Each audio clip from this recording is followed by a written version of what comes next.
What's up, everybody? So today we're going through the September 2023 Phoenix market trends. I can't believe it's already September. That's crazy to me, but that means that it's going to start getting cooler, hopefully. So we can all look forward to that for sure. But before we get into all this, again, if you guys subscribe to the channel right there, I'd appreciate it. I'm trying to be a resource, trying to be helpful.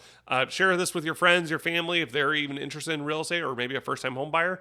Here to be a resource, here to help people so that way they can understand what's going on in the market, and also maybe they need to learn some things about real estate. So here to be a help. But let's get into it.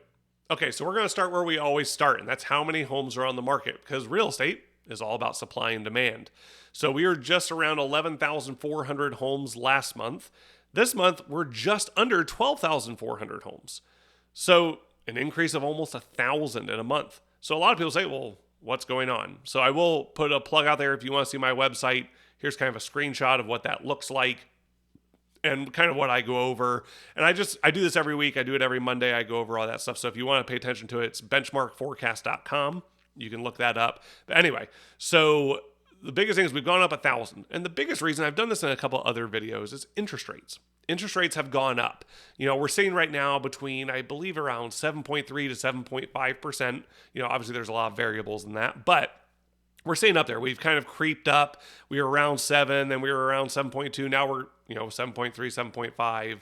And to me, I think we're getting near the peak of that. I think, the interest rates going up from the Fed and all the different things that are happening there with inflation. Inflation has come down. We're in the 3% range with inflation. I think we're around 3.5% with inflation. And obviously we want to be down near 2%, but that means that prices are still going up 2, 3, 4%, every month. So it's one of those that we need to get those numbers down still. But based on what I'm reading, a lot of people are expecting we'll probably be down near 7% by the end of the year. And then probably by the beginning of next year, we'll probably be in the high sixes. And then, so a lot of people are saying, okay, cool. Like maybe I'm going to sell, maybe I'm going to buy, depending on what's going on there.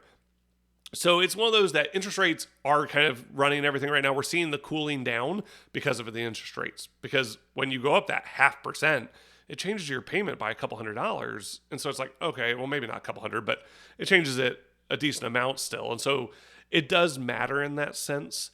So that's why we're seeing everything kind of slow down right now. We still have buyers out there. I did an open house the other day, and, we're still seeing a good amount of traffic. We're still having some of that, but people are being a little bit tighter on, okay, I'm not going to go at the top of my budget. So it's slowing things down a little bit. What I'm going to imagine is as we get back in the sixes and everything, it's going to start picking back up, especially if we get in the 5% range next year at any point. You're going to see a ton of people come back in the market. Hopefully sellers, but we're going to probably see a lot of buyers come back in. So that's why I tell people, hey, right now, interest rates are high. If you can buy, great, because you'll refinance in the next couple of years, more than likely. It's never guaranteed, but more than likely you will. So it's one of those that we've seen things slow down a little bit, but I would imagine by next year we'll see it start picking up again. And hopefully sellers start coming back in the market. I'm encouraged. I'm glad that we went up 1,000 homes. We have a little bit more inventory. Again, normal inventory is 25,000, 30,000 homes.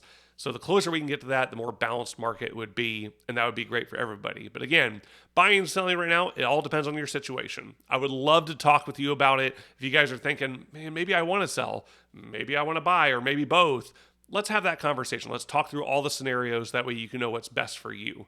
Guys, you've been listening to The Real.